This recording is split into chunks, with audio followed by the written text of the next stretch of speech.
चित्तौ अमावास्या तो सरीगला आउ आपणक सहित चित्तौ अमावास्या कौन कौन करी सेटा भी शेयर कर देइथिली। आउ चित्तौ पिठाटा कहीं बाकी रहिबो सेटा भी शेयर करी देबी। एई भलिया स्पंजी आउ जालीदार चित्तौ पिठा बनैबा पई किछि टिप आउ ट्रिक्स अपनातु। एक पात्र रे मोटा अरुआ चाउल नहीं जिबे, अध किले अरुआ चाउल नहीं जिबे आउ सेथिरे गोटे कंचा बड़ नड़िया नहीं जिबे।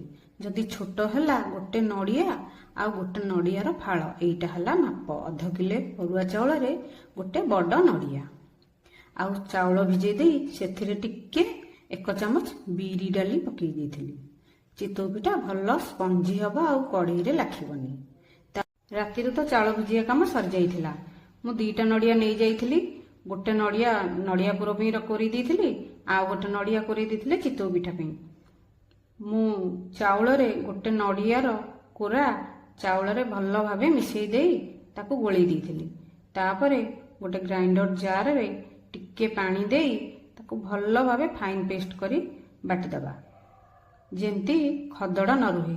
चित्तौ पिठा आण जेते फाइन पेस्ट हबो सेते भल आउ चित्तौ पिठा नरम आउ स्पंजी हबो। तो पात्र रे सबतक काढ़ी देई ताकू भल भाबे मिसई दबा। तापरे लूण पकई ताकू घोड़ई दबा। आपण ए वीडियोटी भल लागुथिले निश्चिंत भल पाइबा देबे आउ लाइक कमेंट निश्चिंत देबे। तो एई भली भाबे लूण पकई ताकू अध घंटा पे घोड़ई दबा। मो पाखरे तो एते समय नथिला सेते मु अध घंटा रखिथिली। आपण चाहिले 2 घंटा निश्चिंत रखिबे ताहले चित्तौ पिठा भल भाबे फुलिबो और भल भी लागिबो।